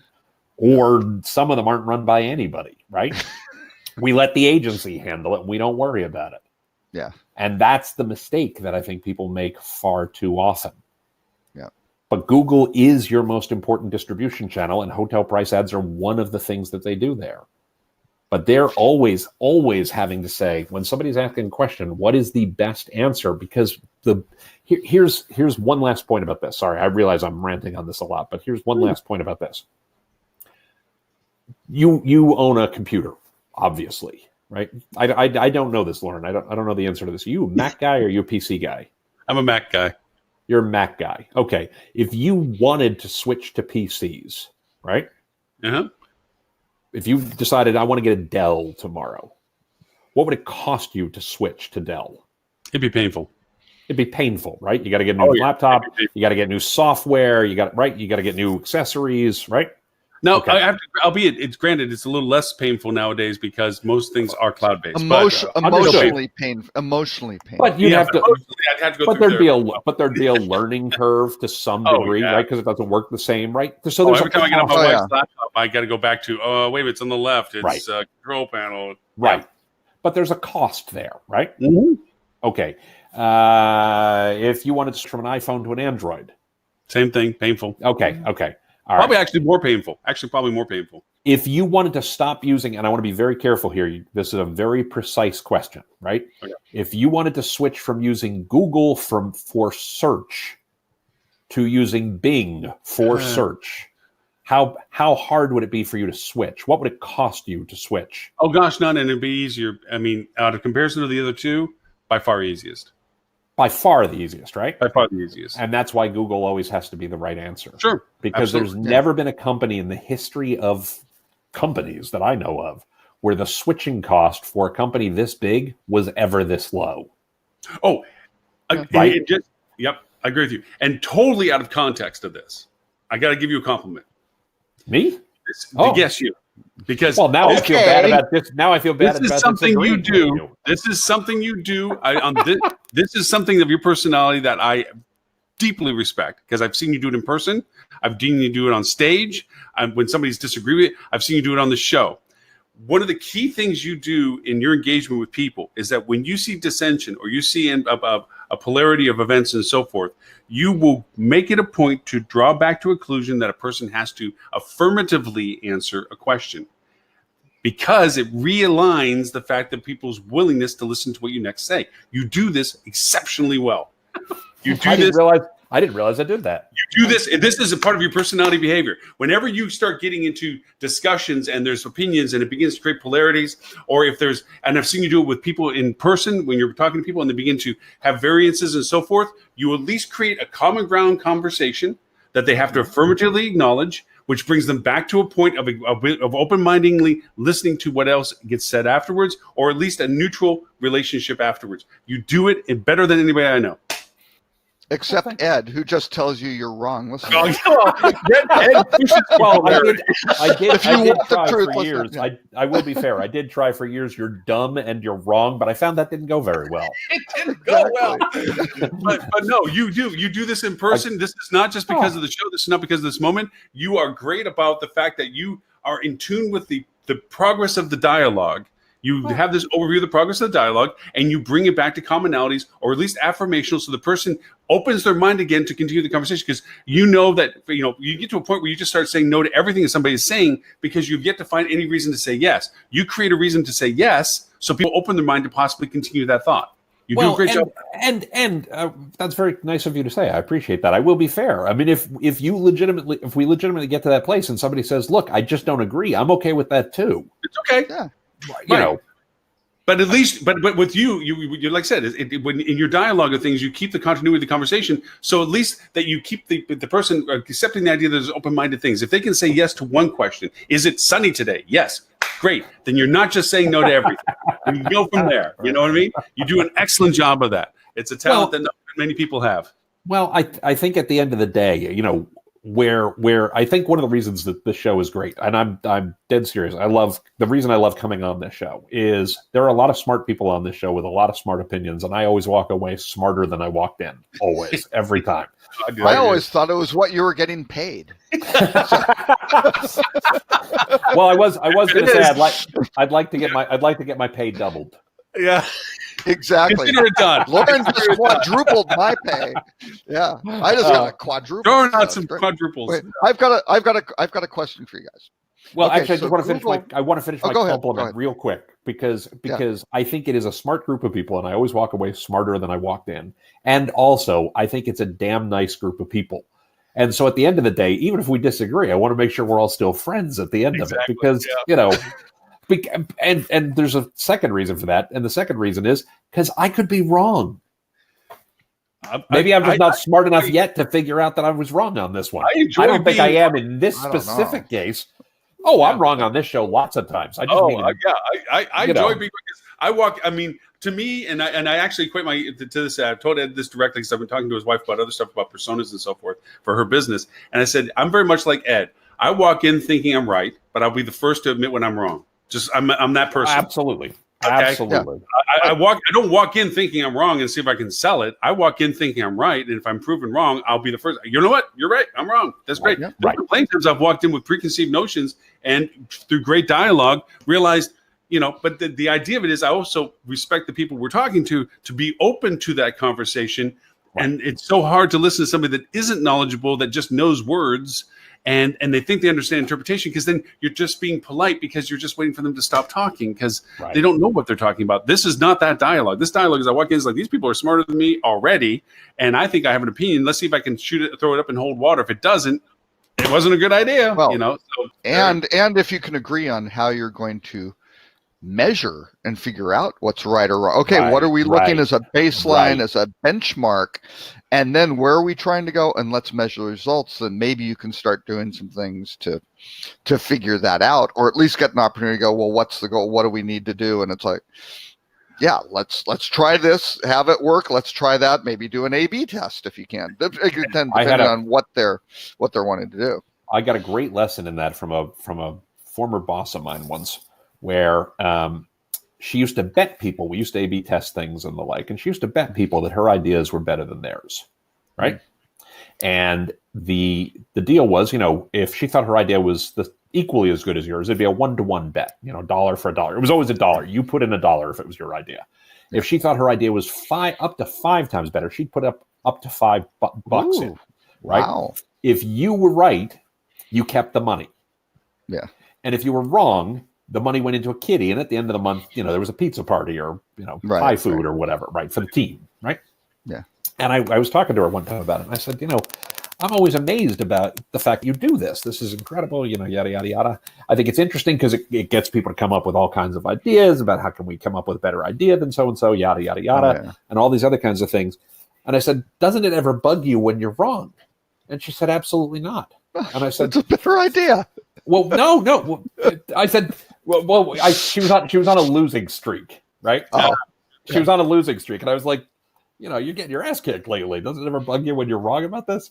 And she said, no. And I said, oh, yeah, why is that? And she said, I'm on a 45% bonus plan. Yeah. Every time I lose, I win. Yeah, exactly. Right. That's right. By the way, I was talking before we started the show, and I had a bit of a weird moment early before the show today that I've never experienced before. You have our mentors in life, and you're talking about one of them and so forth. And I hope he's not listening to the show because it's going to be revealing. But I came across him. We've been dialoguing over the years. He was a person that brought me into this industry, into hotels, not in hospitality, but into hotels. And we connected, and he started his own business. He's doing his own things, and I offered to help him with stuff. I made his website, got his domain going, and so forth. Things that he wasn't comfortable with, and that was fine. But then he asked me to help him put together a presentation. It's Jesus. Anyways, the weird feeling I got was you always think your mentors are ahead of you, that they're always going to be ahead of you, that they're always going to be better than you. Oh, yeah. And then there's times where you realize you've taken a different path and you've actually accelerated in a different way than them. Right. And that, because I'm working, it's like, I wouldn't do what you're asking me to do. That isn't what, if that's why you do your presentation, I come in behind people like you and take the, it's just weird things where it's like, all of a sudden it's like the person that you kept as being always better than you in all classifications of how you saw them, they're still great at everything. Yeah. Sure. You see other things, you're like, it was just a weird feeling like, I'm actually good at this compared to who I always thought was better than me. The student becomes the master. Oh, I've taken the pebble. Yeah, but the flip side of that, and this is advice I give people all the time because it was advice I got when I was young from a mentor of mine, just about the fact that you can learn anything from anyone, even people who are, more junior in their careers, even people who, don't know anything. I mean, how many times have you had a conversation with somebody who it's the old story. I'll tell the joke version, not the joke version of it, but the story version of it that you all have heard about. The truck gets stuck under a bridge and they're trying to figure out ways to get the truck unstuck. And a little kid comes along and goes, why don't you just let the air out of the tires? Right. Yeah. Like sometimes people just see things in a different way because they don't come in with any baggage. So always be learning from everybody, even the people who don't know anything. Right. That lesson is why I always used to hire people that didn't work in hotels for hotels, because they saw it the way the customers longer than us, got tainted. And the other was, whenever I hired people new, when I did for my brief stint of doing an agency work, was when I hired new people in, they would say, well, what's our process for that? I would first ask them, what do you think we should do with it? How do you think we should handle it? Because if you can't innovate, if you can't, you're the one that pointed this out. Einstein said, or you can't solve the problems you created, the same thought process. Oh, yeah. Right. Oh, you're the same thought process. Yeah. And to us, it's like, here we have our processes because we think it's the best way. Well, it also creates the problem. Like you said, shipwreck, build the ship, have the shipwreck. Our processes create problems. So the only way to solve the outside of this is to think differently than what you did to create the problem to begin with. So I would always ask new people, what process would you think this would be better suited as? And it may not always be right, but at least it was a perception to be considered. So yes, to that end. Absolutely. Well, and it gives you an opportunity to explain to them, hey, you know what? That's a really interesting idea. We do it this way because of that. If you do it that, whatever, it's violating somebody's personal privacy or security or whatever. Maybe it's a big thing that they don't realize, which they really need to know coming in the industry. Well, it's like what I pointed out earlier, that they do the operant conditioning that, replaces people that they all stand up when the bell rings. Why are we doing it? I don't know. If you don't ask why, you don't have a reason. I always go with the adage of the Men in Black, that when they're all trying to fill out the form, I'm the guy that drags the table across the table. It's like, I need the table, so I'm going to drag the damn thing across the room, Right. Exactly. Exactly right. Well, I try to give people the benefit of the doubt that they're doing it for a reason, but also, you probably have a good reason for that. Could you help me understand what that reason is? Mm-hmm. Yeah. Which, again, that's much better than what the F are you talking? Are you a moron? Yeah, no, that doesn't work well to really get to the answer.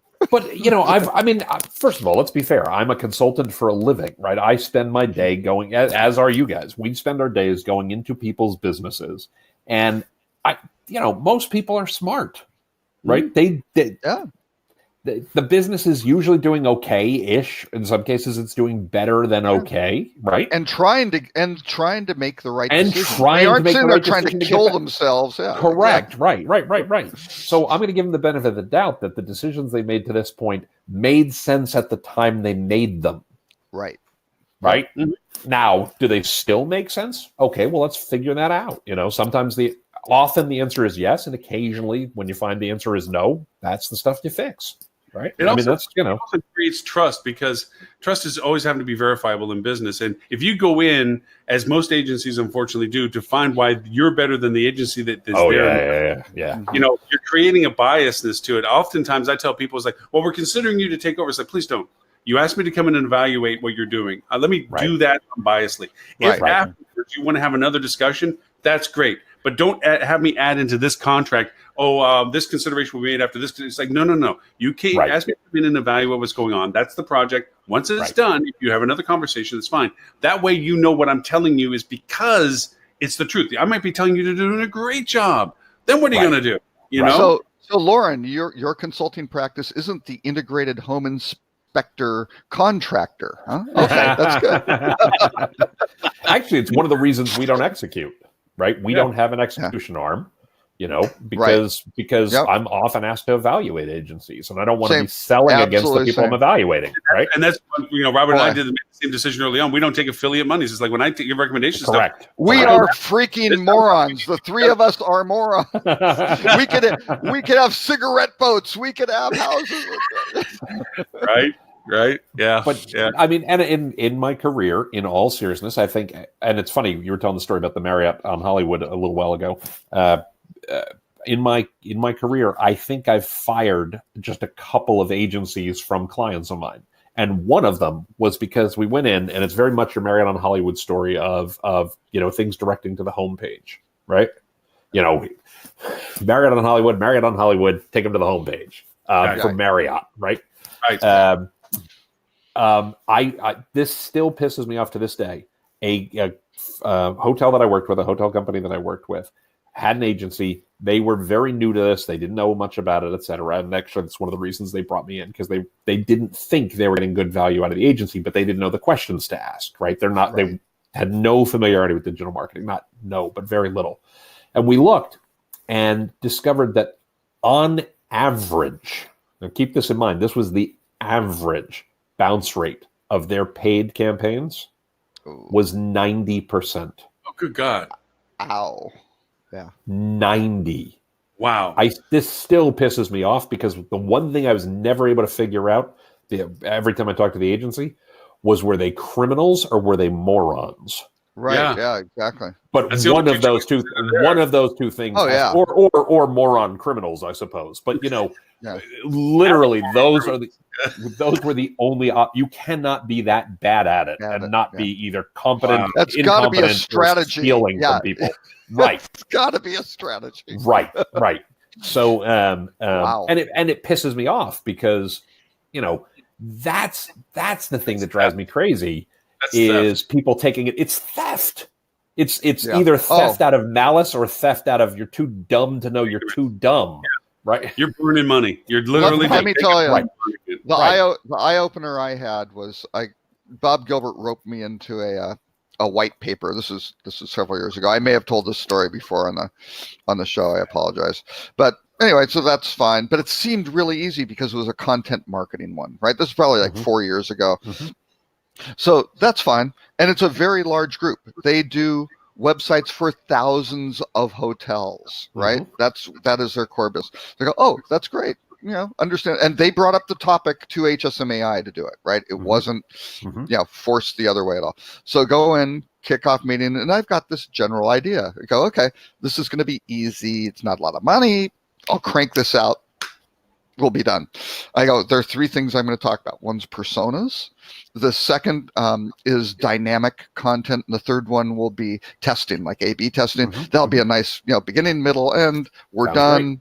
Great. Great, right? We need a little intro, need a little summary. I think we're good, right? So go into the meeting, talk to them about personas. We don't believe in personas. And this is not like some junior, this is their head of product, right? This is, VPs. These are the people who are the true decision makers on what, and there are multiple people, not just this one person, right? And it's like a consensus. No, we don't do persona. Oh, okay, that's fine. I still got 2 more things, right? Okay, I can figure this out. Okay, so second one is dynamic content, right? You get these signals, 2 adults, 2 children. We're going to show some kids. Nope, our CMS doesn't do that. You can't write about that. Oh, okay, fine. Okay, so now I'm thinking, okay, well now we'll just talk about different types of testing. We'll do A/B versus multivariate. That could be an interesting white paper, right? It's still on content.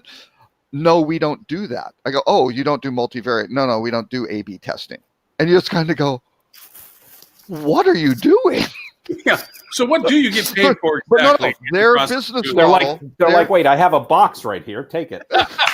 No. Here's their business model. Their business model I figured out was they could get a mid-sized hotel group or a small hotel group with a big budget, and they could go redevelop a website for them, right? And they could do a whole bunch of stuff for what that client wanted to do, get that direction, go build that beast. Then they would come back, templatize that stuff, and sell it to everybody else. Yeah. That was the business model. Very low effort, very low training of account manager. Just sell them, literally the box on the shelf. And it was startling. And you just go, wow, this is a really horrible company that's working with a large number of hotels. And I bet that's where they're getting some of those 90% fail rate, because God knows, because they're doing marketing for these guys too. Equally not based on anything. Who knows what they were doing on. So this brings us to the rut row, because we're coming up on 2 hours. Yes, we are. I actually have to go in a couple minutes, but the rut row. It's so nice to have Tim for. Oh, the rut. Okay, the rut row. Yeah, was not from the hotel industry. We went outside. Travel. It was travel related, and the headline is great. Accenture sued over website redesign so bad it hurts, because it hurts. Nice headline touch there, right? Well done. Car hire. That is a very well done headline. After being the editor of my high school newspaper, I've got tremendous respect for a headline. Car hire biz demands $32 million for defective cyber revamp, right? So Hertz paid. Well, I don't know how much they paid. I actually know how much they paid. It's in the article. It's down at the bottom of the article. Was it? Was it the $32 million? The $32 million that they're asking is literally they're asking for their $32 million back. Right. They're literally just suing for what they spent at this point. Right. Yeah. Well, then there was an addition. Oh, yeah. And Accenture told Hertz it would cost an additional $10 million on top of the $32 million to finish the project, right? To fix all the stuff that didn't work. Fix all the stuff that they didn't do correctly, yeah. And I have seen this horrible scenario multiple. I think the statute of limitations is probably over on this one. I went into Budget Rent-A-Car. I left Sabre and I went to Budget Rent-A-Car to head distribution for them, right? They were in the middle of doing this application server process. And I won't talk about the company they were working with, but the group they were working with, they had been working on it for 3 months. They had spent, I don't think they were in the millions. They had spent hundreds of thousands of dollars, and they had nothing. They barely had meeting notes. That was about about it. And it was like, oh my God, what are you guys doing here? It's like, oh, that's a really exciting project. Let's dig into it, right? You started at the beginning of the year and it's now like April. Great. And it was like, there's no plan. There's no nothing. And this group, it wasn't Accenture, a group like that, it was like they had a vacuum and it was like a wet vac for their I will tell you, funding. if Hertz, so first of all, this article is written based on the complaint from Hertz. The response from Accenture in the article basically said, we categorically deny this. And other than that, they didn't say anything, right? Because pending litigation. Right. I have run a couple of very, very, very large website redesigns in my career. And 32 million is an extraordinary sum of money. That is a huge amount of money. The most I've ever spent it was about $10 million, right? Yeah. Still, wow. Okay, but I want to be really clear. We redesigned 15 websites, right? Mm-hmm. We had to revamp a whole bunch of content, and almost all of that money went into infrastructure and back end. And, infrastructure and content. Content can be huge. Reshooting all that can be. Okay, full disclosure, statute of limitations has passed on this. We should have spent a lot more on content. Yeah. Well, Four Seasons spent 18 million on their site when they redid it. And everybody's going, "Oh my God, it's not doing it." It's like, you're right. Yeah, they spent some on the back end, but that included all the content reshoot. Right. Stuff, no, our massive. We had a lot of back end problems. I will tell you that the toughest thing we had to do. This was dead serious. You got to remember, this is 12 years ago now. More than 12 years ago. I left Wyndham 12 years ago. Right. So this is 14 years ago or something like that. We had one very, very, very hard problem to solve.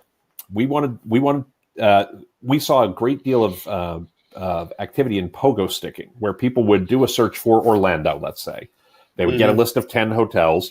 They would click on the check rates button for property A. They would go forward. They would look at the rates. They would come back. They would click on the check rates button for property B. And they would do this for, 8, 10 properties.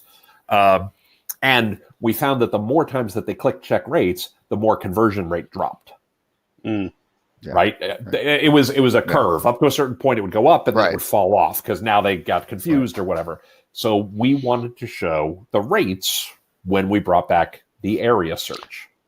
Oh yeah. Which on our CRS at the little infrastructure work, was an incredibly expensive transaction, because think about this. In Orlando, Sendent Corporation probably had about 100 properties.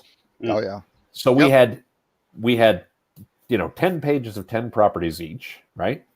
We wanted people to be able to search for every property. We wanted to show, did they have availability or not? And if they had availability, what was bar at that property for the dates, and allow people to sort by high to low or low to high. High to low, you bet. Yeah. It's a lot of work. The back end had to do this in sub-second times. You want to know where the $10 million went? That's where the $10 million went. Absolutely. I wish we'd had another 5 or 10 to spend on content, and we didn't. But 32 million is a huge number. And actually, so sorry. I know I've talked too much here, but this was my core point before I went off on my digression about the story. This is really a damning indictment of what Hertz has done. If you spent $32 million and they delivered as badly as the article claims that they did, whoever was running that project should have been taken out back and shot months before. Absolutely. I've been in that exact circumstance. Not that you shouldn't sue Accenture, but no. I've been in large fiascos, and the first thing is like, who you realize? I mean, I remember this, and not to name names of anything, but just large company, big scale. Walk in, going, you all have been spending 18. You're behind 18 months on your timeline.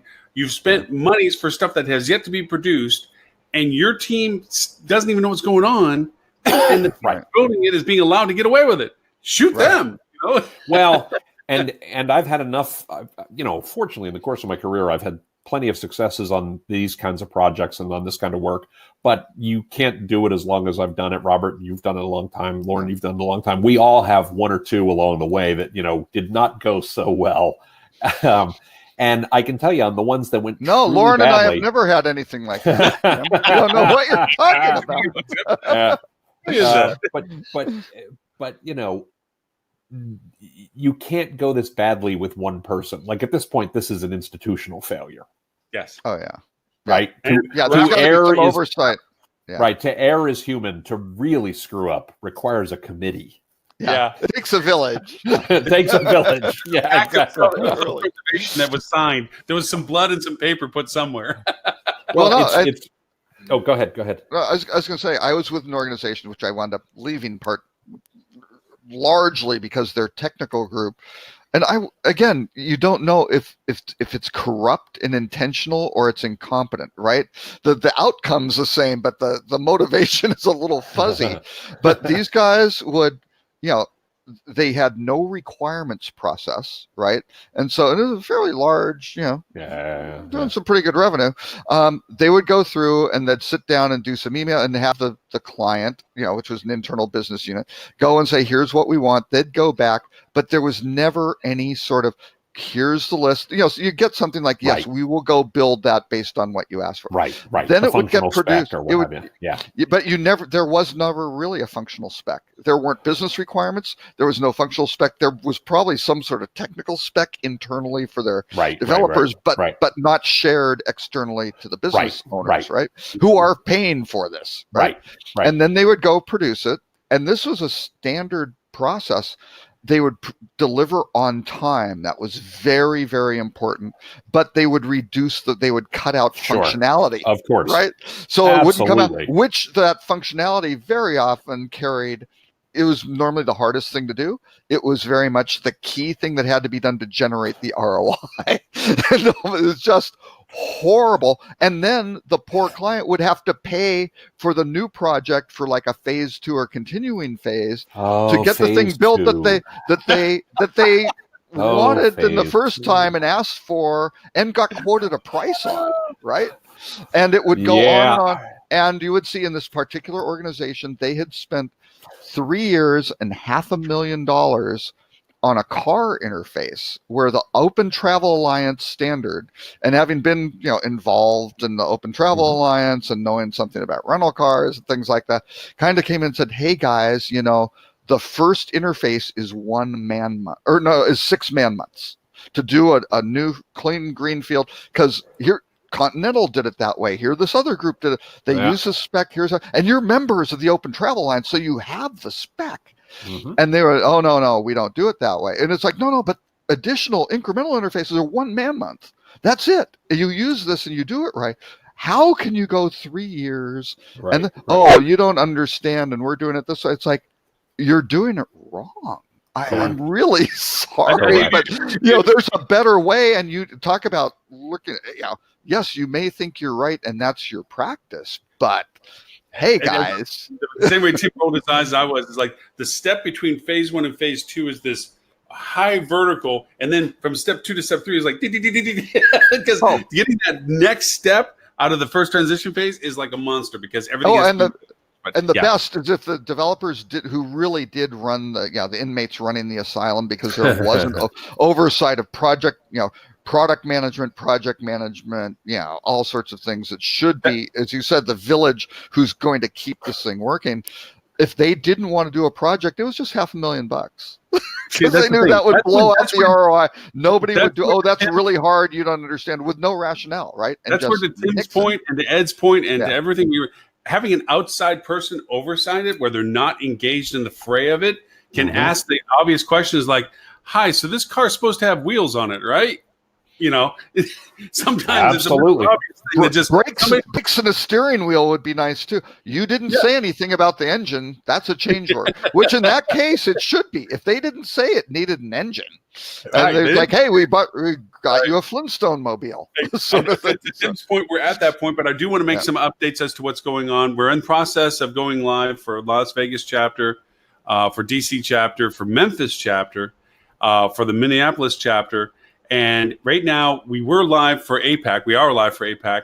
But what we're going to do is we're going to actually take the recording of the live show and rebroadcast it as live during a better time slot for them, because it's just in the middle of the morning for them. And it's just nobody really, they're going to watch the recording anyway. Let's put it that way.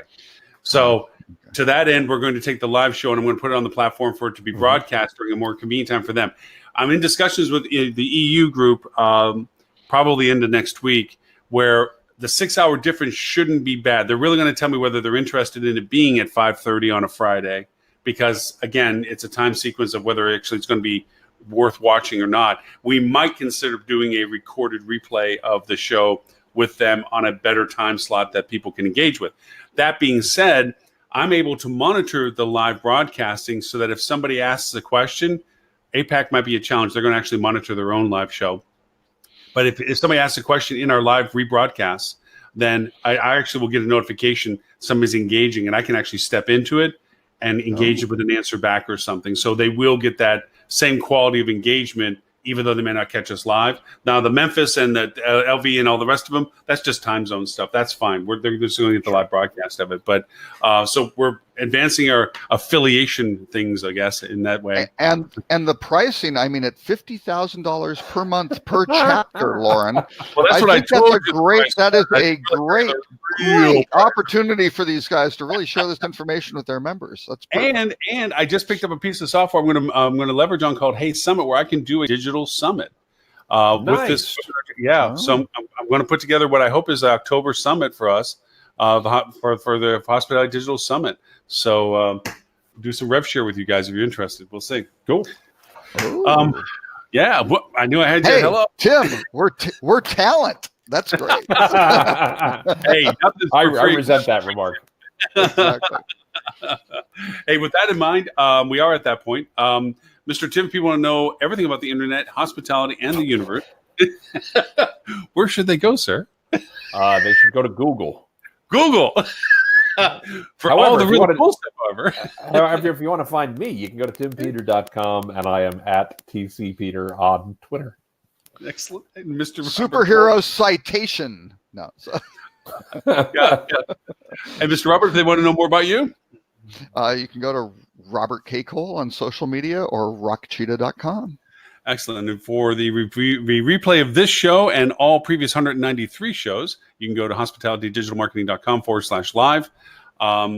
We are going to be probably changing the base of the show's website on our 5-year anniversary, which is still up and towards August. So it gives me time to build the damn thing so that we can splinter the website to being on its own website and a little bit more commensurate with being hospitality marketing, not hospitality. It doesn't have to run through mine at that point. We can keep it its own entity at that point.